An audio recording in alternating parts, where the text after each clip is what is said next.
We'll get started. Good morning, Channel 79, we're ready to go. I'd like to call this regular meeting of the Operations Planning Committee to order for February 28th. I will state up front that I'm hoping that we can run through our agenda quickly, that I'm expected up in Hartford today for a Westcott meeting. So thank you all for being here. Terry Wood is already up in Hartford. She sends her regrets, but as you know, it's the busy, crazy season up there. So why don't we start with Seth? Well, we had a great meeting on Monday night. We approved the town hall employees contract. That was a good thing. And did some housekeeping, the tax deferral program, and we have a gift for fireworks. So fireworks will, I guess, assuming all approvals are possible, at least the money will be there. And then some housekeeping on land use fees was taken care of. Nice briefing from Jeremy Ginsburg on what's going on with all these big projects. I think people, I mean, I always think you sort of know what's going on, but then you hear it from the horse's mouth, and you say, "Oh, I didn't know that," you know. So that was great. Looking forward. We had 5 people sign up for shooter education, so we will set that up. So far, 5. We'll see if we have any others. What is that? I'm sorry. We had a request from some members of the RTM to see if there was some sort of an education program available to inform people about what do you do if somebody runs in a room and they've got a gun and they start shooting. So I talked to the police department, and they were very cooperative. Awesome. They also said, "This is how you do this." Well, I'd like to have a meeting. And they said, no, listen to me. You know, that we'll have small groups at the police station briefed. So, okay. So that's the way that's going to work. The bag ordinance continues to be worked on by a plethora of people. Pardon the onomatopoeia. Even the first selectman is actively involved out there. So talking to local merchants. Talking to local merchants, they're going strong. It's not easy. It is complex. Looks easy, does hard. There are a lot of aspects to it that they're still trying to iron out. But I expect that we will have wording here sometime this month, and and we'll go from there. We'll come to the Rules Committee eventually, hopefully in pretty much final form. The Rules Committee will look at it. We may refer it back to Town Council for a final stamp, and then it would be ready to go to the RTM. So Seth, I sent an article to Monica this morning. There's a mirror article about the governor's proposal, which is different than the bill that's being negotiated by the Connecticut Food Association.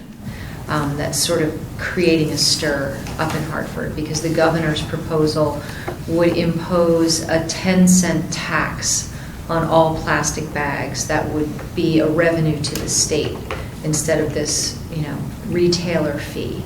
So they have some work to do to hash it out up there. Ever creative up there, yeah. Hartford, yes. So that goes on. I was disappointed in the response we got from these 3 representatives to the first selectman's, invitation to come and be part of a discussion. There's 2 opportunities for me to bump into these folks. The Darien Men's Association is having a trip to Hartford, and we will meet all the representatives up there. I'm just Tomorrow, looking, right? yes, tomorrow. So I will be on a bus to Hartford tomorrow morning early. To be up there. It's a great day to go. So. How many of you are going up? Oh, I don't, 30? Oh, wow, okay, great. Oh, no, it's a. Coach bus and. Oh, yeah. Will you be there And- for the beginning of the 1 o'clock public hearing on the school regionalization bills? I don't know how that's. Okay. This is like a pre-planned, Yeah. pre-agenda Yeah. deal. So we're going as a group. The Chamber of Commerce of Stanford is hosting what they're calling a legislative breakfast. And since in District 3 I'm represented by one of these legislators, Mr. Blumenthal, I thought I would also take the opportunity to go there and listen to what's going on from his standpoint, because since that seems to be the way that we find out, you have to go to another meeting somewhere to encounter Mr. Blumenthal. He is having a meeting in town on Saturday. A coffee at the Sugar Bowl, Yeah. from what I hear. Oh, okay. Yeah. 9:30. Yeah. Should be interesting given the crowd already there, but. Right, I mean, it's just a few of your closest friends. As far as the next RTM meeting, I don't think we're going to have an RTM meeting in March. It just isn't anything for the agenda yet. That's my report. Great, thanks. Thank you, Seth. Frank, thank you for being here. Oh, thank you. So just a couple of things quickly. We recommended a town hall contract, and I wanted to thank Kate. The memo I thought was especially good. That was Lori. That was Lori. Well, Lori wrote it. I provided numbers. okay, well, Lori did I will a pass really along nice your thanks job. to her. We approved a bond sale, which I guess is next week. Is that what it is? I'm not sure. I think the rating call is next week, so Okay. the bond The sale is sale- going to be soon after that. You might know. I think it's not till April. Yeah. They Actually. would have, yeah. Oh, okay. I don't get to go to those anymore, so Okay. they don't tell me when they are. Okay. Are we expected to have similar rating, or has anything changed on that front? Do you know? I cannot imagine our losing the rating unless we did some really stupid management things, like decimated our pension, or if the 3 country clubs closed up shop.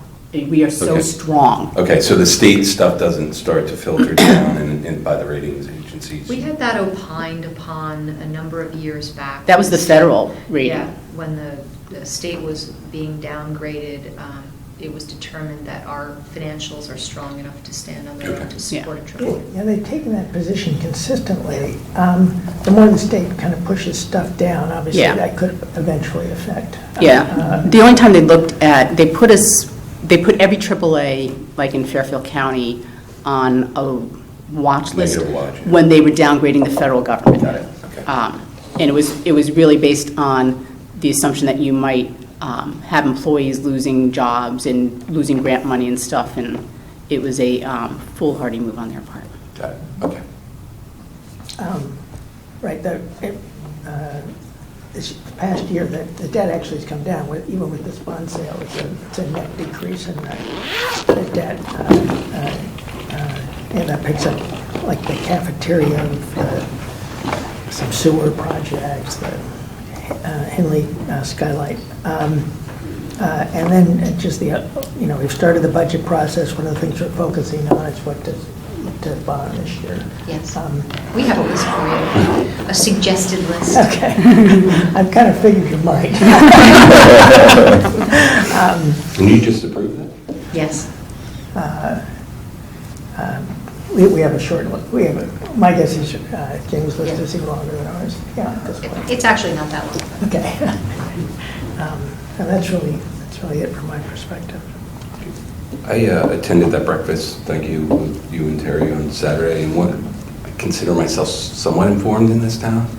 And one of the things that popped out at me was the 4 handle on the budget increase. And I was wondering, as you go through this process, I realize that's not a hard number either, given that there's assessment appeals going on, Yep. and there's going to be adjustments all the way through. But if you can kind of bookend the discussion. What's the worst case scenario? What's the best case scenario? And I think that's one of the questions or some of the discussion that came up. And then the other thought that I had, which was interesting, is you had mentioned a lot of the town budget increases associated with your decision to go forward with 3 Dispatchers. Dispatchers, yeah, thank you. And that's tied to the creation of an officer at Middlesex. If there's a way, I realize that's all on the town budget side, but a way that you can define that, and I think it's probably already defined, but how that would kind of shift the increases from one side of the town budget to the other side. I think it'd be helpful. What do you mean by that, Joe? Well, I mean, From one side to the other? you're showing an increase, and again, I don't know the numbers off the top of my head, from the town budget side, and some of that, a good deal of that increase, if I'm not mistaken, or a significant portion of that's tied to the 3 dispatchers. That's right. And so define that number, and if it was to be put on the Board of Ed side, or we can even calculate it on the We can define the number. In fact, we And then have. I I can do know, the math. you know, as part of the information we're providing to Jamie for her presentation, we have that defined. Cool. But you can't extrapolate out from those 3 dispatchers a direct No. cost to the Board of Education. Understood. Yeah, And the SRO is a deployment issue of staff. Yeah.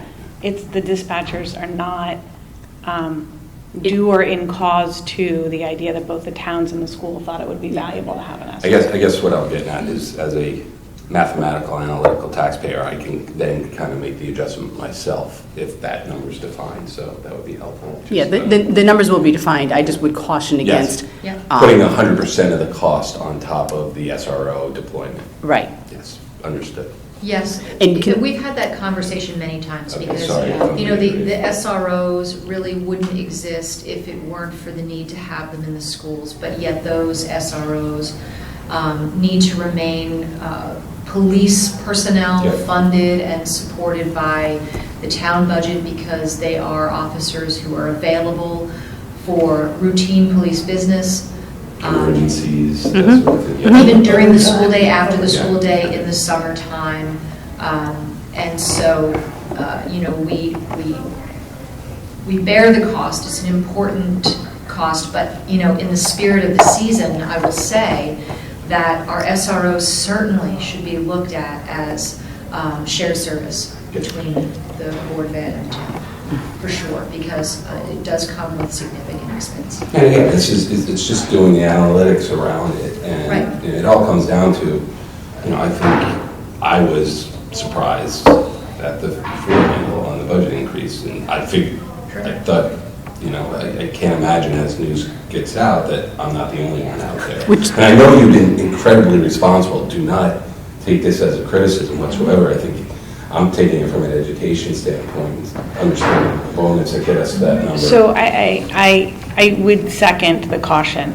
I don't have an opinion on the selectmen's budget, other than the fact that I am sure they go through as rigorous a process as we do and put forward what they need. I don't think that, I would agree with Jamie that this has been a very productive joint conversation, both from from a business standpoint of running towns and schools and police departments, and from hearing parent concerns and assessing the world we live in today. So to start to dicker, let's say, over where it goes one way or the other, it gets billed to the town side. The combination of a school and town budget goes to the taxpayer. So I'm not entirely sure to start to separate out is of value and would maybe go against kind of the shared collaborative nature of this particular service. I'm all for transparency. That's all I'm Yeah. asking. I don't think it's a transparency issue. We overuse that term. I'm sorry. It's been very transparent. this What I whole will process. say is there's some other things that we're trying to nail down for the budget presentation is, you know, let's look at, I think what would be very meaningful is to look at the impact of the reduction in the grand list, right? As we begin to talk about mill rates, how that actually affects the overall budget increases, I think is going to be a very important discussion. And when you're talking about the people not understanding the impact of the budgets, are you talking about the state budget or the grand list changes? All the above. Okay, because we're already, you know, I think we've got a pretty good handle on how to display to the people the impact of the possible homestead exemption, the possible loss of Yes. the motor vehicle tax. Yeah. The one that's a little bit more nebulous, and we are going to work on how to display it or, you know, project it, is the grand list changes. The grand list itself is down about 1%. Overall, that in itself doesn't have too much of an impact, except for that your new valuation may be down 5%, Tara's may be up 5%. And so while the town as a whole stays as one, your impact is less than hers. So that's what we've got to try and show as well, that, you're in an $800,000 home, what does the grand list change mean to you? You're in a $5 million home, what does the grand list change mean to you? And it's going to be very different. I have expressed to Kate that I'd like for us to develop a tool, a tax calculator, that can actually reside on the website. Yeah. So people can go in and put in their own details and see the impacts of changes in certain... Yeah, because they're And in we're- real time almost, Yeah. right, as they come Yeah. down from the state, so. And we're also working on all the graphics that will show next Tuesday, being available to people in the Open Darien section of the website, so that somebody could go in and look at least the town side of the budget and see where the increases are, see the historical, so that there'd be a lot of information available to people. Yeah, I mean, because and again, I don't know what the beta is on all these changes and the revals and such, and John gave me a little sense of. The most significant thing is the 1 mil, Yeah. the 1 mil levy that the state is talking about, the governor's talked about. Actually, that's not in the governor's... I'm sorry, you're right, it's not, it's The motor Mooney- vehicle Mooney's. change and I think the 1 mil is not in the governor's That bill. was They're that separate. Martin Looney's or? I believe. Yeah. I believe But so. that 1 mil is to the individual taxpayer, the most significant. You have a feel for what the teacher pension number is? Yeah, 445? Yes, at this year it's 445,000. Next year it's 900 something, and the year after it's $1.2 million, $1.3 million. Yeah. And that is a 3-year ramp up to the town of Darien taking on 25% of the normal cost of the teacher pensions, plus the addition for what I believe to be the state calculates that we pay our teachers 15% more than the state average. Oh, Well, in it Frank- calculates we're- what the DIRG does, Yeah. right, not Okay, we. I had my own But- guess. It wasn't that Yeah, high. because But people- we're not that high in the DIRG, we're Okay. not close to that. In Right, fact, but sometimes the it's state an doesn't look, attraction issue. as I said Yes. before, the state doesn't look at the DIRG, they just look at, they've picked this number, the statewide average, it's not adjusted for regional cost of living. That's been a message that we've been trying to drive home as CEOs with the governor. There are very good reasons why we have to pay our teachers more money. It's not because we're a wealthy town, it's because our teachers, if they don't live in town, even if they do live in town, the cost of living here is higher. They have to commute from long distances. And obviously, the Board of Ed wants to hire the best talent that we can. Well, it's so- also driven by the arbitration. The arbitration So, is something, yeah, right. This is a compounding cyclical. Yes, and we talked to him about that as well. I mean, sorry, I'm out of my Yeah. skis, but make one thing clear, I love the SRO idea. I'm not being critical of that. I just want to understand the costs Sure. of the shared service, as you put it, so. Yeah, absolutely. And this might be a controversial thing to bring up, but we do have a precedent for our shared service with IT, in that the Board of Education owns that service and we buy that service from the school. Perhaps we should have a conversation going forward in future years that maybe that's a similar way. Maybe the school buys that service from the Darien Police Department. Yeah, it's all accounting, but it's helpful. right? It is accounting, Yeah. yes, so, I mean, we can definitely have that conversation, but the Board of Selectmen was very, very supportive of, if we get an SRO and a dedicated narcotics officer, we were supportive of the 3 civilian dispatchers. We also see moving to the civilian dispatch model as potentially making an easier transition for the consolidation of public service answering points, which is also something that's really being driven home in Hartford this year. Oh, was it 311 or something like that? No. No, it's Oh. your 911 emergency Oh, service. I'm sorry, okay. Yep, so we have our, obviously we have our own, but right now, we have our EMS and fire are dispatched out of an organization called CMed, that is a regional dispatch center. It's our police right now that we have our own dispatch center, and we're hiring civilians to, improve the service delivery of dispatch here in town, but that model may change, and so I think it would be easier to regionalize dispatch if there aren't as many sworn officers in those roles, I would believe. Okay, why don't you go, John? I'll be very quick. So the mandatory for the Taylor property, as I emailed you earlier this week, is on its way of being drafted. We'll vote on it March 12th.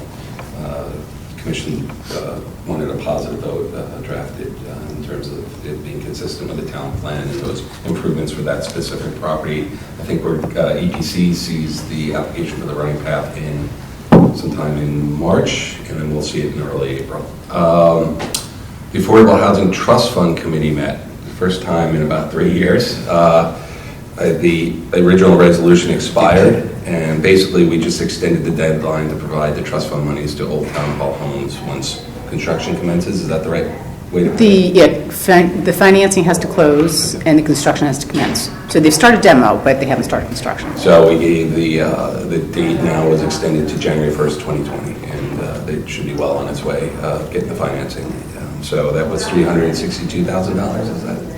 So about right, yeah. Something that's going to go to the project. So we'll clean out that fund. No, actually, the amount leaves like a couple $1,000s in it. Oh, because of interest. That's to that end. Here we go. With your No, we will leave that fund. I'm calling Jeff Davis immediately. I'm going to slap your hand. I mean, is that problematic, Lady Mel? No, not at all, because we could have another developer choose to make the donation rather than construct. So you'd like to keep it open? Yeah. Yes, okay, that's helpful. So we haven't talked about this in a long time.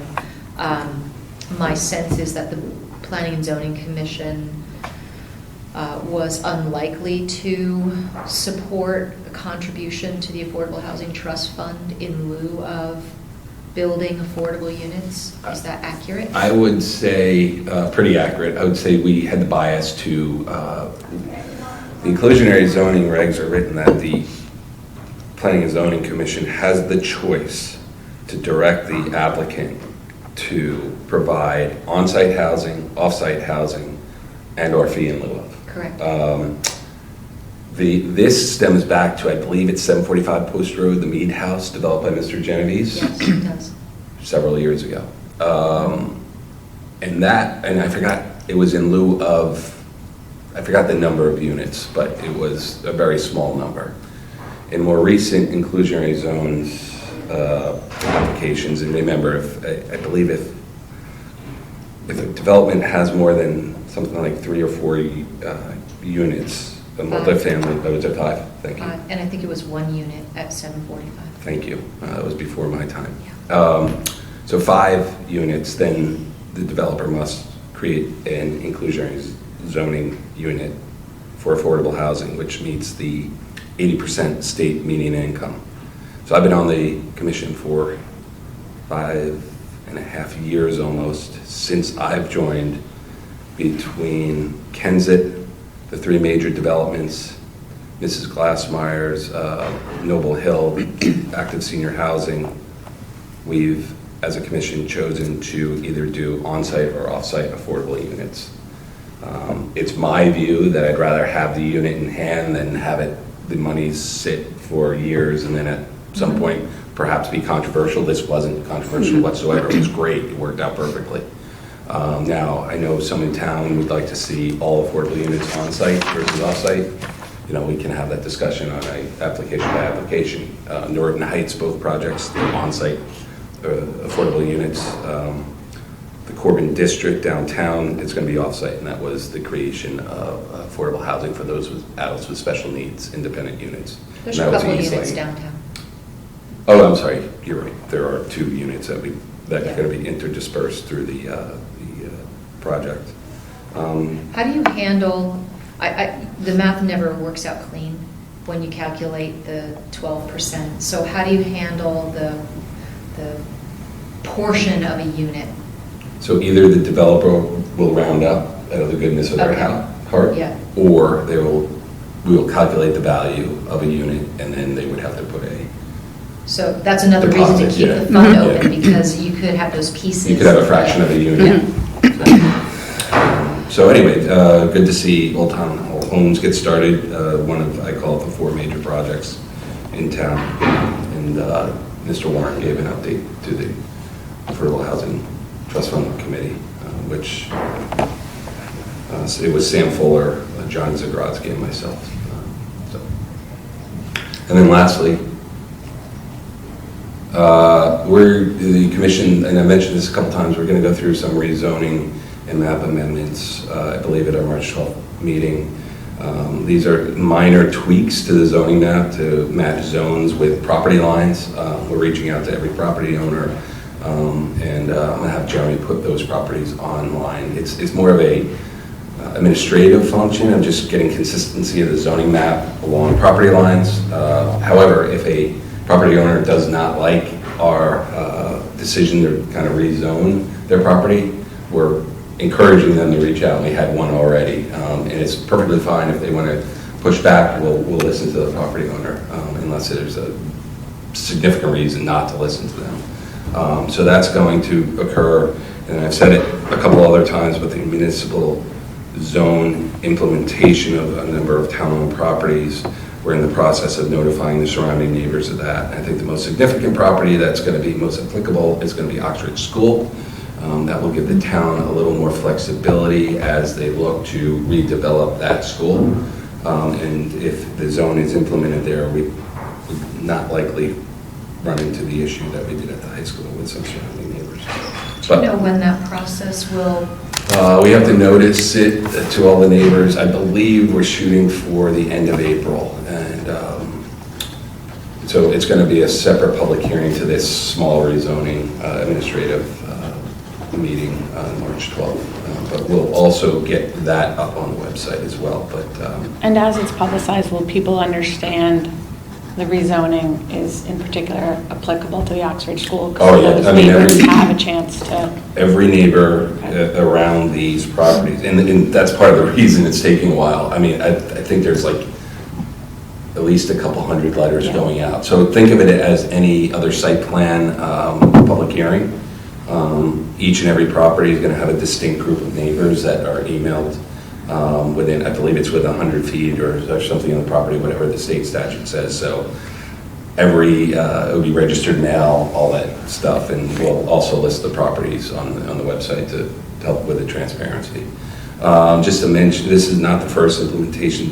I believe the library and the police station were the first implementations, and it was drafted around those developments by Mr. Hill.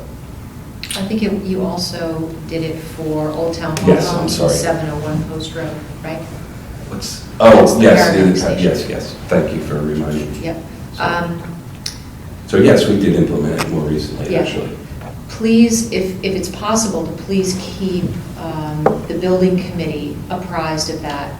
We do have a member of the building committee, Michael Alfieri, who's a neighbor, who can be instrumental in helping to make sure that the neighbors are well A neighbor of that particular property. Yes, Right, okay. yes. I mean, the parks will not be municipal zoned, and we made the decision not to put Highland Farm under that Okay. either. So it's mainly schools and this building, DPW garage, think of all municipal and school properties. So why did you choose to exclude parks, and why did you choose to specifically exclude Highland Farms? Because it's not a park. Correct. Given the deed restriction on Highland Farm, it was my recommendation, we just let it lie for now. Okay. That it can always be changed in the future. Okay. Treat it almost as if it were a park.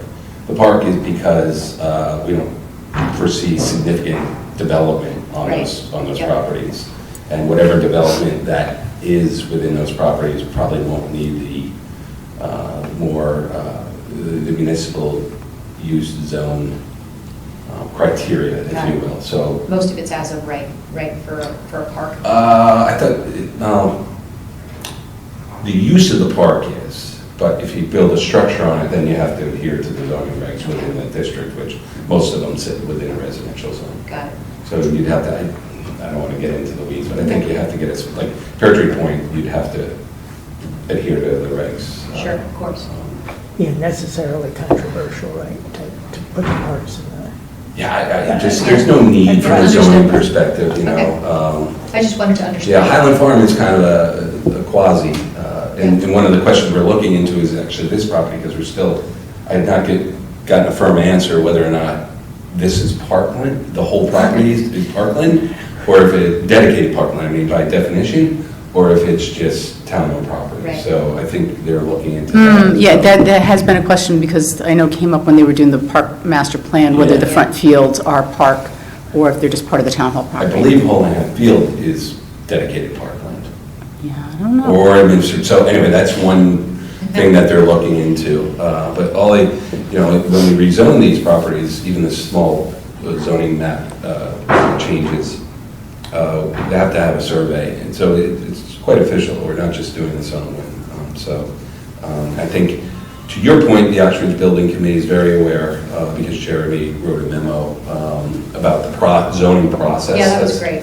And, I'm trying to talk about the municipal zone, just so they start to get educated and don't start down the road of assuming that it's residential zone needing a special permit. It's going to be, it might be, if adopted, municipal use zone with a special permit. Okay. So. Tara? Okay. I'll pick up just where John left. We're thankful to the building committee and how they've hit for Oxbridge and how they've hit the ground running. They've been meeting, they're on it, wherever we can be helpful, they've asked questions. So we are thankful that they have geared up as quickly as they have. Kip Coons and Duke Deneen are doing a great job over there, and everyone who signed up, that's a big job. So from a Board of Ed standpoint, we appreciate their dedication from the get-go. We will deliver our budget to the Board of to the Board of Finance next week, along with the Board of Selectmen. We feel we're proud of it. We do feel that it's been a very transparent process. We've had lots of parents and lots of community members engaged. We've been impressed by the RTM presence at our meetings, because I just think it helps the educational process all along the way. So thank you. They're involved. To those assigned committees. Thank you for their attendance. For anyone who wants to get involved now, the budget in its entirety is up online with 3 years of past information to help them kind of track where money has been spent, where money has been budgeted. So I would certainly encourage anyone who's watching or anyone here, if they have questions, to reach out, to go online, watch meetings. But we're more than happy to answer questions on the budget. So the public comment now goes to Board of Finance? Is that the public comment at this point will be once we need to deliver it. At this point, it would still come to the Board of Ed. We deliver next Tuesday. And the following Tuesday, there's public comment. Public comment. We can't change our budget, so comments are best directed to the Because you've board. approved it. We have approved it. You just haven't delivered it. We have yet to deliver it. We have been busier at a state level than we typically are, given the number of bills out there that involve education. I will give testimony at Friday's Education Committee in opposition to the 3 bills regarding forced regionalization and some concerns at the moment with the governor's bill and the types of studies they're requesting, and maybe the types of studies that are missing should they choose to go forward with that from our perspective. So we will be next to you on the highway in a car. Some of us will be up there. And we will watch this with interest, certainly. Thanks for being out in front on this, too. Thanks. I know you guys have been busy with budget, but you were on top of it almost day one. It has been unanimous across the board, which is really nice. And all of our discussions have kind of put kids in education first. And I think that's why it's a real credit to our board and to all the members that they are all in agreement on this, or in their concerns regarding some of the unanswered questions on this. So we will continue to put kids first. We look forward to engaging a little bit more down the road with you guys. I imagine it'll be an interesting season, but I think we've certainly done a good due diligence on this budget and really feel pretty strongly about what's in it. So we look forward to those conversations. I really can be short and sweet today. Great, thank you. Would you mind updating us on the superintendent search, please? I can. Can I add one thing, because you mentioned shared services? The shared services committee, and I think Frank, Seth, maybe Susan Marks, and Michael Harmon were part of it. I came in at the very end. I think we've looked at things, and if we need to reconstitute that in an effort to look at shared services again, we can. I think oftentimes we found sometimes the idea of shared services is great, and then when you look at the economics of it, there can be things to hash out, but it's always worth revisiting if there's value to doing it.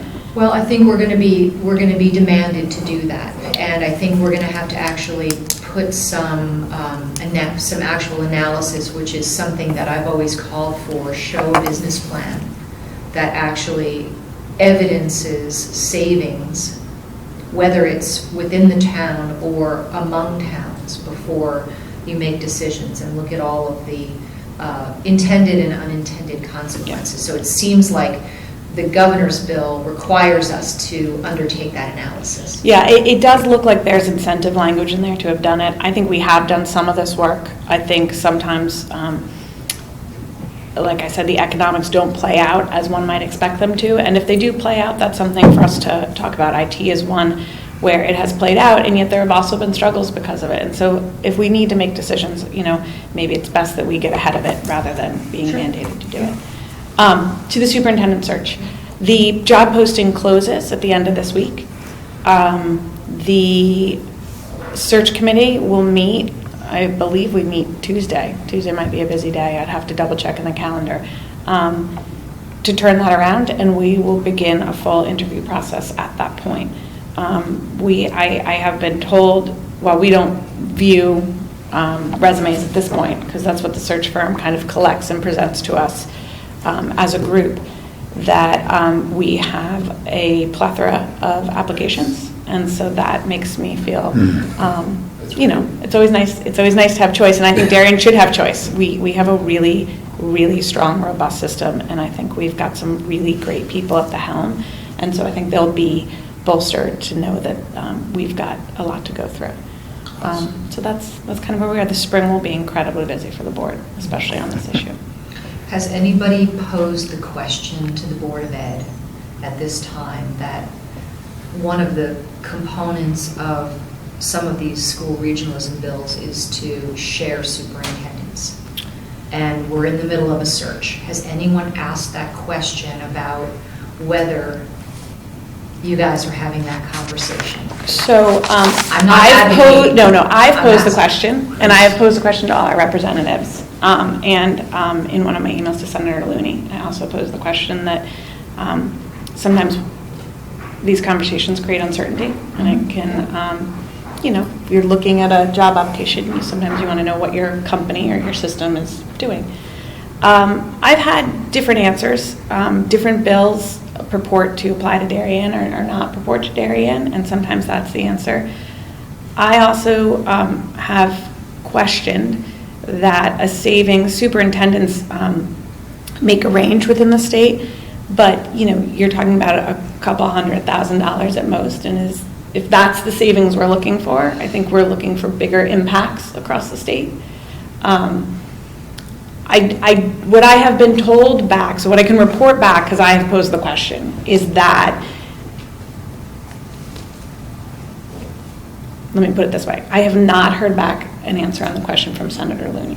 Senator Duff has told me he does not believe his bill would apply to Darien, nor would he ever go above the threshold of 2,000 students. And so for him, he has said that is a hard stop. I have posed back to him that at times that can concern people because all bills go through edits in different iterations. And so we would be concerned about mandates that are based on any number because numbers can change. Can you provide the response to Duff, by Mr. Duff to? I did in a board meeting. I think wrote he has a more detailed response Yes. to CDSP. He wrote, I think this week he wrote that, and then I just saw a response to some other boards of ed hammering down on that 2,000 number. At the time, we didn't get that response, but I did have that conversation with him. So I'm happy to share whatever I have from any of the senators. I'm just interested because there's a lot of, I went to one of the town hall hearings, and a I'm not going to address Senator Looney's bill, I'm just going to talk to my bill. But it says nothing about whether or not he would support Senator Looney's bill. So it sounds like you might have an incremental answer, the way you just posed it, that, oh, I would not support anything over 2,000. I have not yet seen that publicly. So I think he just posted, and I can forward, because Yeah, that'd be I awesome. read Terry's statement that she gave right away at our meeting. I read Senator Duff's. I just received Senator Looney, so I haven't had a chance. But I'm happy to provide all of That'd be that. awesome. And then I did just see this morning an answer from Senator Duff to another district, because the Durg A districts have all been speaking. And he said, thank you for your email. My bill 475, this was to New Canaan, does not impact New Canaan in any way, shape, or form. It is designed for school districts with fewer than 2,000 students. Wilton has over 4,000. As I've said publicly, I have no intention, nor will I support raising that number. 50% of our school districts have fewer than 2,000 students, which I am focused on this issue. I believe that size and smaller, some as low as 100, cost too much and don't bring the desired result in. It's his statement, so Yeah. I am reiterating it. Yeah, I no, haven't had a chance to digest it. It understood. came through as I pulled in today. My concern, regardless of number, to be clear, and when I say my, I really am saying the Board of Ed's concern, is that what are the effects to the delivery of services to students? And there can be maybe administrative savings, and you can talk about, well, I mean, district savings, not school consolidations. But the answer is, what do even those district shared services or consolidations do to students? And until you know that, I think that's part of the cost analysis. There's a dollar cost analysis, and then there's a delivery of service cost analysis. And they're both important because you are affecting education. There might be cases where it's worthwhile, just like we might engage on that and find areas where it's worthwhile. It's concerning because we don't have the appropriate information to be able to understand enough of what's going on to weigh in fully. And that's really the gist of our testimony, that we should be able to understand the data, digest the data, press against the data if there are concerns, so that we can come to an informed decision. And until then, there's going to be reticence because at the end of the day, it's kids that we're educating. So Yeah. it's been interesting. Yeah. It's hard to understand exactly how this works when they're trying to do this from top down. As we found out with the bag ordinance, every town is different. Mm-hmm. None of these ordinances read the same for very real reasons, because each town is different, it runs differently. And so trying to impose some solution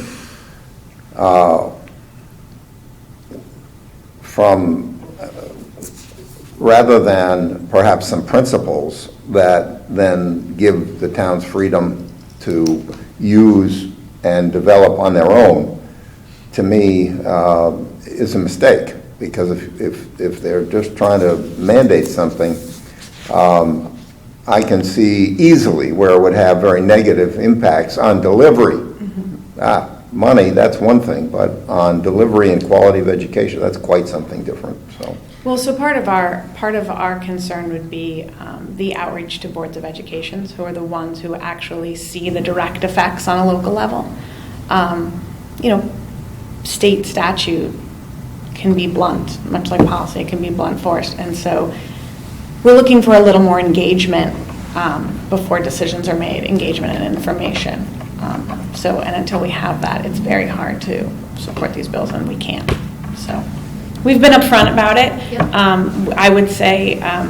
You were ahead of a lot of other So districts, so we again, I commend you. But it's most of the feedback we have gotten, and really bipartisan, is that there's concern there's just not enough information. And so I think we feel really strong going forward, hearing from as many constituents as we have from all different viewpoints, that they need more before they can really consider this. So that's kind of where we are now. Thank you. Really, my question on the superintendent search was, had anybody asked you if, because one of the carrots that's in the bill, one of the bills, is if you make meaningful efforts to share services of that kind, you would be eligible for a significant bump in school construction money, which at this time, you know, we're kind of thinking we're going to get 0 on Ox Ridge, but were we to make some kind of effort toward sharing services, whether intra or inter, that maybe we would benefit from that? And I just didn't know if you guys had that. Yeah, there is. Discussion. I don't know if it's tied direct. My read is it is not tied directly to superintendents, but it certainly could be applied to superintendents. I did see in the governor's press conference after he met with you that he looked to take out the word redistrict from that bill. Thank goodness, everybody Yes. was a little bit alarmed by that. And so that was wise. You know, I would hold up Fitch. Fitch is something that the Board of Education has opened up. We do not allow kids to tuition into Darien Public Schools, but we have opened up a line of a shared service with towns that if schools are interested, if we could help educate their children because we have such a strong, robust program, then we could utilize that program. And if they have a program that is strong and robust, we could utilize that program. And so it's a small step, but for a small town, we've already done this even before this was a discussion. And we've opened up the conversations and the possibilities. So I think if we can show areas like that of where we're doing, it should help. But certainly there are some school construction concerns just in terms of reimbursement. It looks like it will change. I will say, and I have not, I was asking questions about the bills to all of our representatives yesterday. I don't have a lot of information on it, but I think I copied you, Jamie, on the email where Senator Duff said he would try and be helpful where he could in the process leading up to the Department of Administration on school construction. So we would be wise, I think, to accept help where we could. Mm-hmm. And if it's of benefit to Ox Ridge, I emailed both Kip and Duke and said I'd be happy to get the information, then hand that over to the building committee, because that would be theirs to run up the flagpole. I completely agree with you that the legislators in Hartford should pause and do a study on existing shared services, because there are many examples. You know, I don't think that the governor was aware necessarily that we participate in the CROG purchasing cooperative, for example. So, and all of the things like you said, Fitch. You know, I think it can be said that there's probably some politics behind who introduced what bills with what size schools in them, right? You know, we can't be ignorant, and I'm not saying that, I'm just generally unaware of the fact that, you know, Senator Duff, who introduced a bill that would affect districts with less than 2,000 students, doesn't impact his area of representation. So, but the governor articulated that he too wants to see those kinds of consolidations within small districts. So what I'm going to be advocating for in my written testimony will be that we strongly encourage the legislature to remove all barriers to voluntary consolidation. Many schools have already done it. You know, as you know, the state already has regional school districts. There are some challenges with the administration of those school districts, from what I understand. Yes. And one of the proposals is for those regional school districts, they might actually form their own board of finance, which is another interesting kind of consequence of that. I saw that. Yeah. Mm-hmm. So I think, and I'm not representing, I didn't introduce any of these bills. Yeah. I'm just happy to repeat what I have heard from Senator. Senator Duff feels that he has studies that show 2000s is hard stop. Again, when we can review those studies, we'll be able to better digest what that number means. Yeah. So, again, the board is non-supportive of these bills at this time, and so in order to understand it, we just need some information. Yeah, and I just want to share, because this meeting is on TV, I want to share some of my thoughts with the public too. We have an award-winning school in the town of Darien, Middlesex Middle School. And one of the reasons why, in my We have a opinion. couple. Well, Middlesex yes, didn't great, but we have a couple. but only one that employs the team concept, like Middlesex Middle School. And that was really in an effort to make a bigger school smaller so that students can be better served. And these proposals actually run very counter to what we all know as the actual evidence of how children are typically better served. There is a tipping point, of course, and I think the Hartford Foundation study talks about the tipping point. Districts can be too small, and then there isn't enough sort of social and intellectual engagement. But as schools get bigger, kids lose their opportunity to participate in after-school activities, parents become less engaged, so there's a balance, and that's probably what Senator Duff is referring to. Maybe he's even referring to that Hartford study, Hartford Foundation study, but even in that study, there's no recognition that there's meaningful savings. And one of the concerns I brought up to the governor this week is that really these efforts are nibbling around the edges of the fiscal problem in Hartford. We got to address the pensions. Mm-hmm. We have to address the health care challenges. And nowhere do these bills talk about the accountability for the public money that's sent to the urban centers, and yet still their public school districts are failing. So it seems to be a bit of a distraction from the real issues at hand. And I'll certainly bring that up in my testimony. I mean, an important fact, and I won't keep this because I know it's an issue, but Middlesex is actually, by important metrics, the largest middle school in the state.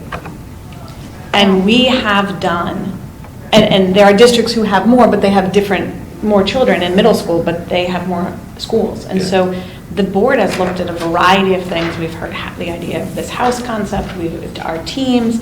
We have done everything because we have seen what happens to the delivery of educational services when things get too big. Yeah. And so that is really the best example of one of our concerns, that we live it, we breathe it, we grapple with that, and making sure teachers and students have connections, because that's where learning happens best.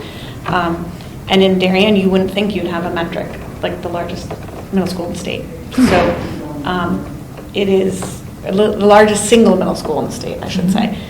So it is something we live with every day. So that's really why we're imploring people to reach out and talk to us about what we see. And so to that end, if anybody's interested in commenting in about this, your testimony has to be sent to the Education Committee by 3:30 today, in anticipation of a public hearing that will happen tomorrow at the state capitol beginning at 1 p.m.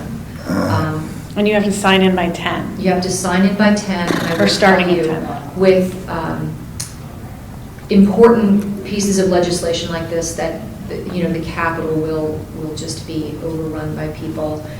The hearing will likely run into the wee hours of the morning. They reserve the first bit of time for commissioners and legislators and subject matter experts, elected officials, and then they will take the general public.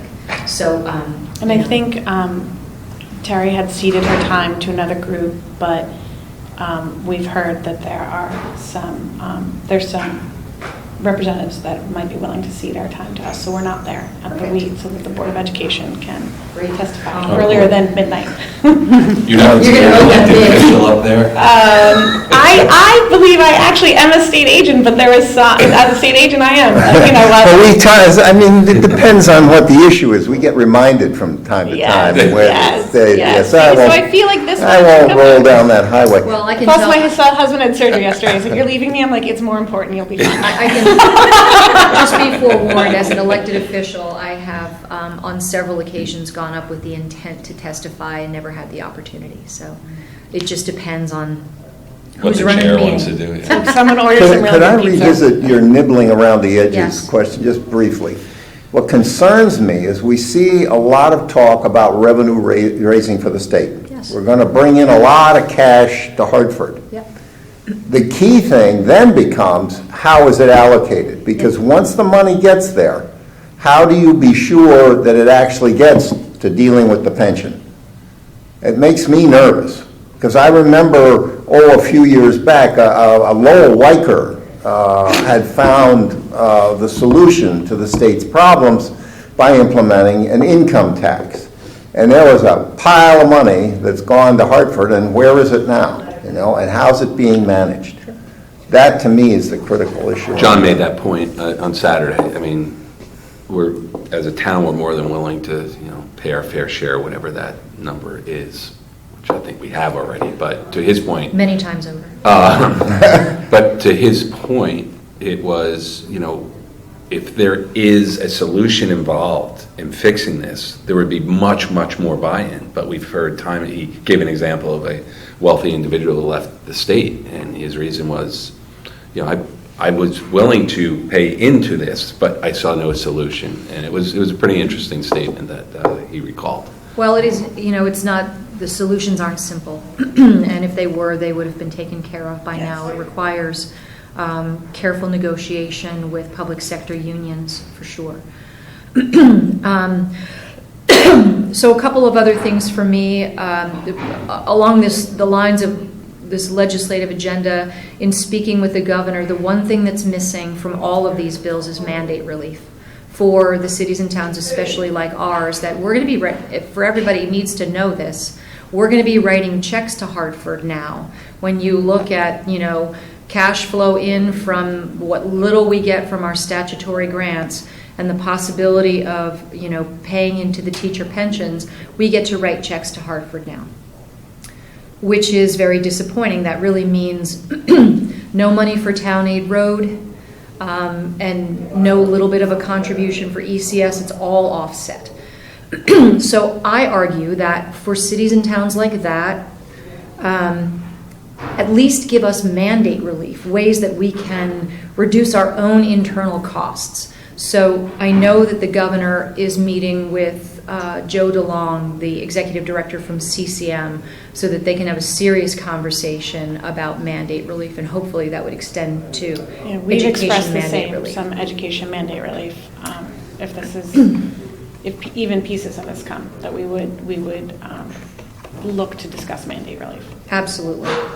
Okay, so Old Town Hall homes, you touched on that, John. The piece that we have to still work on is the potential temporary relocation of our in-town paramedics.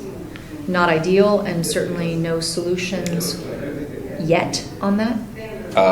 You might want to speak to Kevin Cunningham, commissioner on our commission. He was a former EMT, and he might have an interesting idea. Maybe going back a few years, there's an open bed in Glenbrook still. I know it would be across town lines, but I'll leave it to that. He's got some ideas. We'll talk to him. There's a couple other ideas that are floating around, but it is something that we have to work out for sure. And just lastly, we started with the budget. The Board of Selectmen approved their budget. We're looking at, for those who are interested and listening carefully, we're looking at an operating budget increase as of right now of 2.93%, and then a capital spending package of $3.8 million. Again, the drivers of our operating budget are the 3 civilian dispatchers, adding a new maintenance individual to Parks and Rec. Aside from that, it is a service-neutral budget.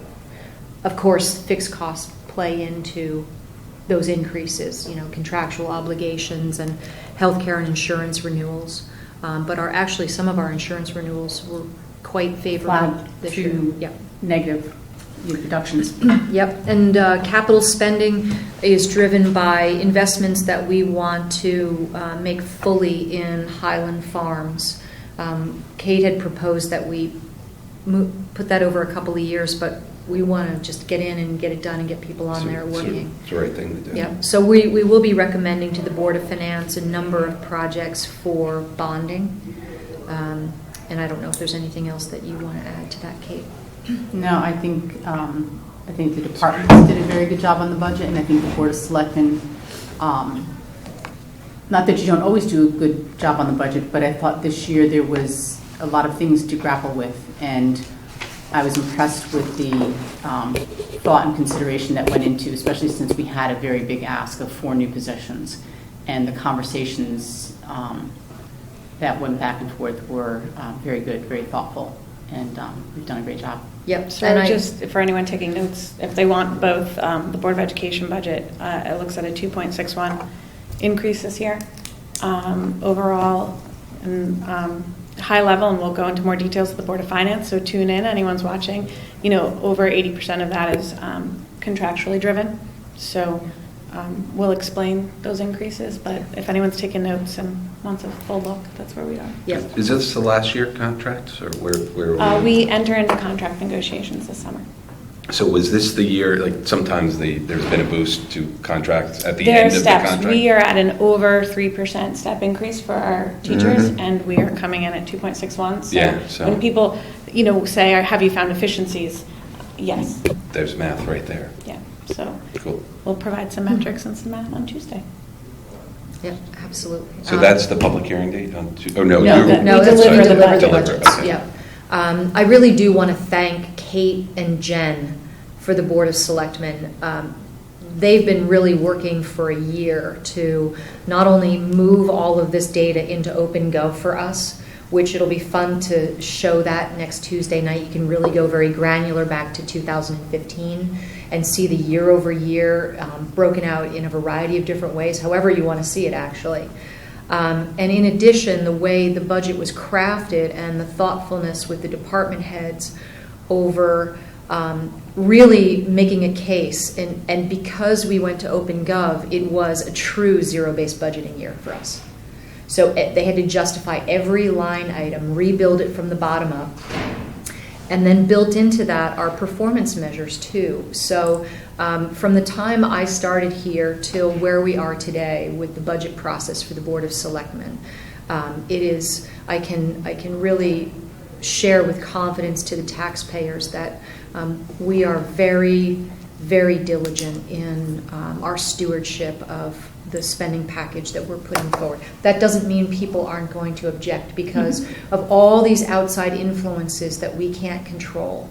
What I will say too, and Tara, you want to be aware of this, we did not include the teacher pension contribution Yes, I in saw our that. operating budget because we believe that it's a Board of Finance decision on, well, first of all, we need to wait and see if it actually happens, and then how they want to pay for that. But we're going to recommend that they put some money in Board of Finance contingency for this year's contribution as it's been delivered to us from OPM. So I that's- followed your conversation. I mean, Okay, great. So that's a perfect example of the 4.1.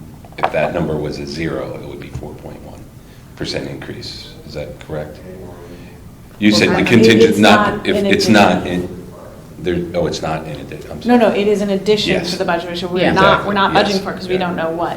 Correct. Yes. So your point, John, the is town. looking at, and that's what, you know, I wonder if we can add into the calculations that we're working on, Kate, that the teacher pension contribution. And then you can see all the components of the big ticket items. Let's not forget the whole host of sales tax increases that. Oh, yeah, that's not Will in be the coming budget, though, too. right? Well, I guess from your Those won't hit the purchasing. So budget. the way I like to look at our budget, I always think about our budget is not in isolation. It is what is the aggregate potential impact to our taxpayers. And that includes things that are not in our budget and not in our control, but certainly add into consumer sentiment about our budget. I mean, You have to be state- really mindful of that. This is happening in the year that you lose state and local tax deductions, right? I mean, SALT, revaluation, a whole host Yeah. of new taxes. Yes, it really is quite higher the interest perfect rates, storm. which means that you had this awesome tailwind for the last decade of lower financing costs, which Yeah. is done at this point, right? There's no opportunity to, Well, I think as heads of government, what we're facing is, you know, kind of the hard choices Yeah. that the state has to, at some point, make, and we have to figure out the right ones. But I think Well, to we're- Jamie's comment yeah. earlier, I think we're all gonna have to figure out the right choices for Darien and for Connecticut. Yep. And that'll be an interesting process. Absolutely. This- And without mandate relief, it becomes very difficult in our world anyway to even reduce the cost of the services that we're delivering. That's what I would say. There are, again, small things that we could do that would have an outsized negative impact on the quality of living here in Darien. People wouldn't support it. But there's other things that we simply can't do without. But I think the state has some ideas on regionalizing all those services anyway. I could add one more thing. Our budget is online, and it made me think of it because you talked about the performance measures.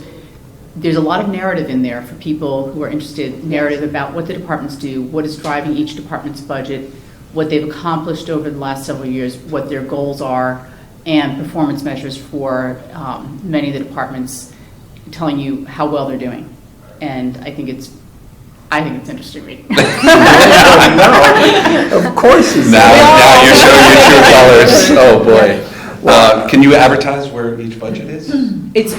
Ours is on, you can get it in a number of places, but it's on my webpage, it's on the Board of Selectmen's webpage. Is it on the Finance Department I'm not webpage? sure if it's on the Board of Finance page, but we were hoping It to will put a be link on when the it will be. becomes their budget. Yeah. And this could just be my ignorance, is the full budget online to, It's a PDF. It's a Okay. full budget. It's Okay. basically a PDF of what the Board of Selectmen got in their books. I've watched your meetings and I cleared out, but I was And just curious when I had some questions. that includes the Board of Ed budget? No, it does not. Oh, I could so put- where's yours? My budget, our budget is on the Board of Ed website. But we should link that. We should link to. Jamie, do you want me to put it on the home page? I could put a tab for budget under news and put the Board of Finance budget, the Board of Yeah. Selectmen budget, and the Board of Ed budget. So it'd be 3 links right there. Thank you. Okay. Linda saw. Yeah. So, given the tremendous success that you've had with this open government, is it called, software? So good. Well, we Yeah. call it Open Darien, but it's OpenGov, yeah. OpenGov, my guess would be then that the Board of Education must be just chomping at the bit to pick this, I'm sorry. So there's been a lot of, I thought that you just I'm happy to answer because OpenGov is. I mean, after the useful Zagrodsky program. presentation, I mean, I'm sure you were just, The Zagrodsky's presentation, as we talked here, is surprising on OpenGov. So the board has a chance to, changing over, or it's not really changing over, you still run Munis in the background. And It just takes the data It feed just from takes Munis the data and makes feed it and puts accessible to on. the public. So part of it is what you upload, how much you upload, we could upload the whole thing. There are costs involved in that, and so the Board of Education, it came up and said, look, we would discuss it if someone brought it up as a goal and initiative for next year, but it's not one of those things where, and I'm sure, Kate, you've experienced, where all of a sudden you're like, put it on OpenGov, there are costs, there's software, There's an expense for the software, Yes. and then there's the time to do, there is time to set it up, at the front end. But once you get it set up, it pretty much does run, and it feeds automatically. So I on a don't know that regular the board basis. objects to it in any sense. I don't think the board has it as a goal and initiative for this school year. I know they don't, because we didn't set it as one. nor And- last year, I guess. Maybe take a look either. at the end of the year if you have funds to return. No, but so what we talked about, and we talked Board of about it Finance at said they this would table, support it. was that what you're not talking about is transparency, which is where you see my reaction to that word. What you're talking about is user-friendliness. Mhm. And that's a fine conversation to have, and the board can have it, and if they choose to go with OpenGov, there's no friction against OpenGov as much as I'd say it hasn't been an initiative we've explored. Certainly Mr. Zagrodsky let his feelings on it be known, and I would expect it during our goals and initiatives discussion to When be is part that? of the conversation Yeah. over the summer. Okay, perfect. Yeah. Yeah, Sounds like a great opportunity to raise it. Yeah. just extraordinary, and Yeah. so. But I would caution, and it's nothing against Darien, but in areas like Ohio where OpenGov has been fantastic, there are other areas where, OpenGov has more or less information to decide what gets up there. I think the town has put their budget up there. If the board decides to go and invest in OpenGov and do it, we'll put everything up there just like we put everything up now. And then people can enjoy it. It was Much just like a- Kate, I It was just a completed a- casual inquiry. Yeah. I hear it every month. I hear this casual inquiry, but I, I'm happy. But goals and initiatives would be the appropriate time for the board to consider it, rather Is than that, midstream. is it really a policy goal and initiative, or It's is it not an a policy. administrative? So goals and initiatives are not policies. Goals and initiatives are our work plan for the administration for the year. Okay. So if we were to take the business office off of their work plan now and say, we'd like you to focus on this initiative, that would be a switch. And given that, I think the whole board feels very strongly that our budget is transparent. All the information, including our quarterly budget transfers, are held in meeting, are online, are taped. It hasn't been enough of a need to divert the business office, which is, Mike and his assistant, from all the other important work they do. 4,700 students, different educational programs, 100 different employees. The appropriate time to set the workflow is over the summer. And then once we set the workflow, they give us, just like they did at our last meeting, updates on where they are on each goal and initiative, have they accomplished. So your performance metrics, we do quarterly, and where they are on the goal and initiative, what steps they've taken, and where they think they'll be on the next update. So that's what I would expect with OpenGov if the board chooses to take it on as an initiative. And I'm neutral. I need to look at the information on it, and I think the board would be more than happy to make a decision positively or negatively with this. So people have the opportunity to come to the board and say, hey, we think this is a great idea. Could you put it on your goals and initiatives agenda? Is that how that works? No, it does not. So you certainly have the opportunity, and I have received some emails. Could you look at X over the next school year? So you certainly have the opportunity, and then that email goes to the whole board, and then when they set goals and initiatives and have that conversation, they can say, well, we've heard from community members X, Y, and Z. Great. I would be surprised if OpenGov didn't come from a board member and as something to look at. And at this point, given all the casual conversation, if it didn't come from a board member, I would probably put it up as something. Well, it's come from the board of finance a number of times, so that should be good input. Well, a data point. in fairness and in the interest of full disclosure, I spent 20 years selling integration systems and reporting systems to insurance companies, banks, investment banks, et cetera, so I have a little bent that way. Are you pitching your services? No, I'm just saying that I'm more than a casual observer. Yeah, I got it. Yeah. Good stuff. Great. So thank you very much. I appreciate all the updates today. We have some meeting minutes of January 31st. We'll take a look at those. I'll entertain a motion to approve or amend those. I'd like to make a motion to approve as submitted. Okay. Second? Any discussion, changes, additions? Hearing none. All those in favor? Okay. Thank you very much. Okay. And motion to adjourn. Motion to adjourn. Motion to adjourn. Seven. All those in favor? Okay. Thank you very much. ITV 7.